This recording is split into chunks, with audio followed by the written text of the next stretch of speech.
TMC के गुंडों का सामना कर रहे हैं। आप बहुत, मुझे लगता है कि अब आपको 30 दिन का मात्र इंतजार करना है। ये 30 दिन उल्टी गिनती के हैं, एक एक दिन कम होता जाएगा प्रतिदिन। और 2 मई को जब भारतीय जनता पार्टी की सरकार बंगाल के अंदर बनेगी तो टीएमसी के गुंडे उसी प्रकार से जान की भीख मांगते हुए दिखाई देंगे जैसे उत्तर प्रदेश के अंदर ये माफिया और गुंडे आज जो वहां गरीबों को सताते थे, आम नागरिकों का जीना जिन्होंने हराम कर दिया था,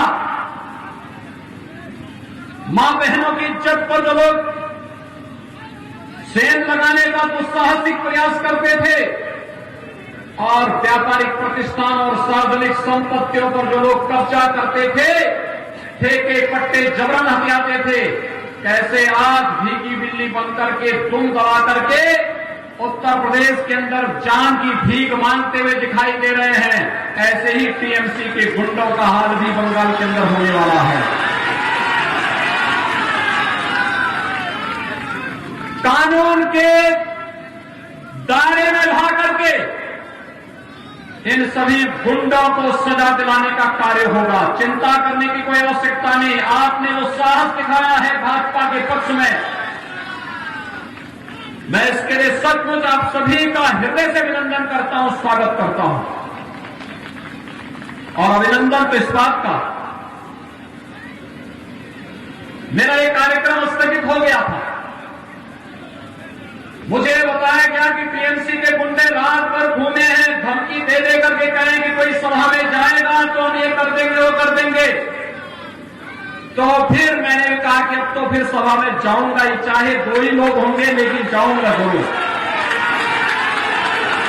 और भाइयों बहनों, देखते ही देखते क्या उत्साह है आप लोगों का, माताओं का, बहनों का, युवाओं का जो उत्साह है, ये उत्साह इस बात को साबित करता है कि जब 2 मई को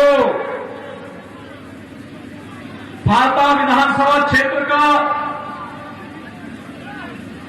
ईवीएम मशीन खुलेगी तो वहां से कमल ही कमल नजर आएंगे और श्री विधान फारूई यहां से विधायक बन करके कोलकाता विधानसभा में जाएंगे और आपका प्रतिनिधित्व करते हुए दिखाई देंगे। और यही आह्वान करने के लिए आज मैं आपके बीच यहां पर आया हूं।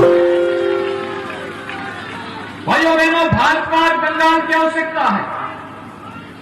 सोनार बंगाल की परिकल्पना को साकार करने के लिए प्रधानमंत्री मोदी जी ने इस पूरे चुनाव की बागडोर बंगाल के कार्यकर्ताओं के ऊपर दे करके स्वयं प्रधानमंत्री जी भी आपका आह्वान करने के लिए आ रहे हैं और गृह मंत्री से अमित शाह जी भी आपका आह्वान करने के लिए जगह जगह जा रहे हैं।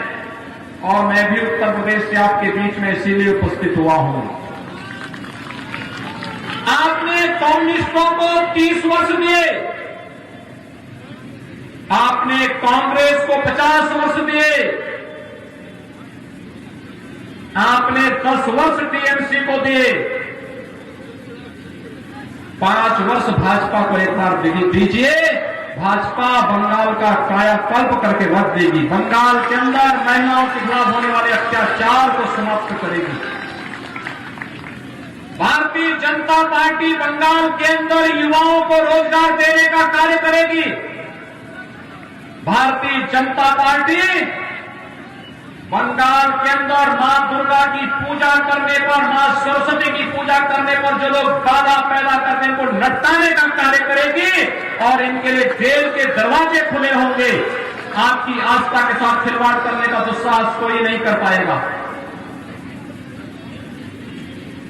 भारतीय जनता पार्टी रोजगार की गारंटी भी देती है, हर गरीब को राशन की सुविधा उपलब्ध कराने की गारंटी देती है, पात्रता की श्रेणी में आने वाले वृद्धजनों को वृद्धावस्था पेंशन की गारंटी देती है।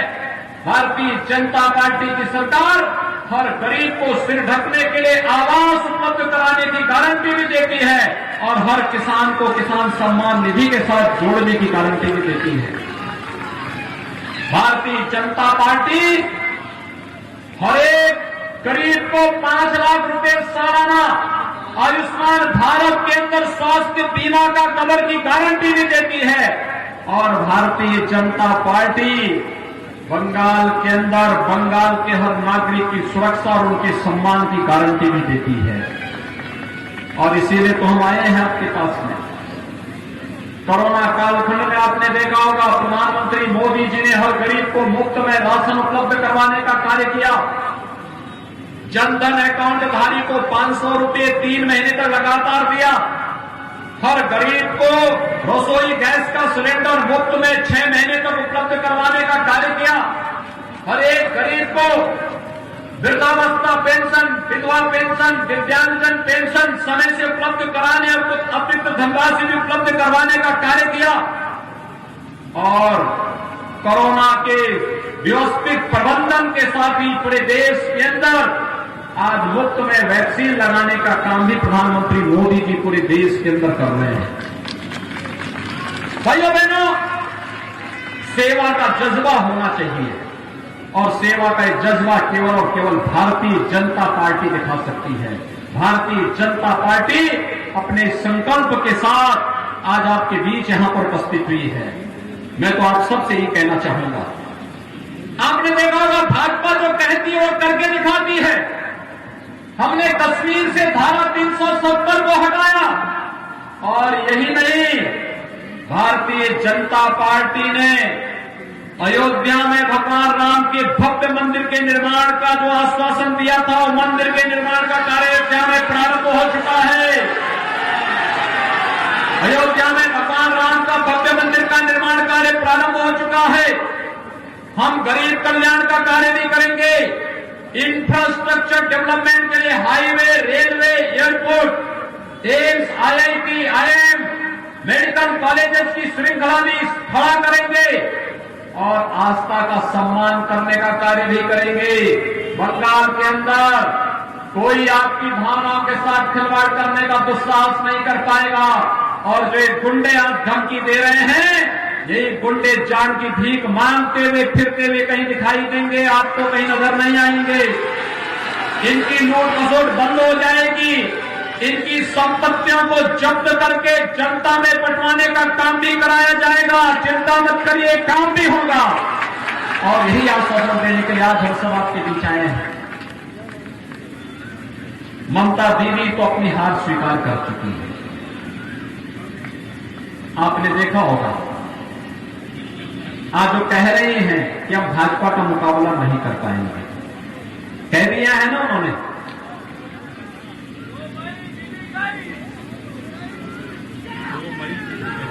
2 मई दीदी गई।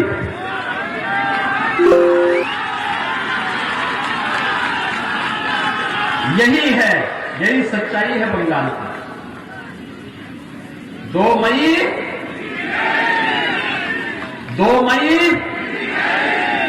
तो भाइयों बहनों, उसी संकल्प के लिए वैसे भी हमारे यहां कहा गया है, दीदी अब तक तो भाजपा का विरोध करती थी, लेकिन अब उन्होंने राम का भी विरोध करना शुरू कर दिया है।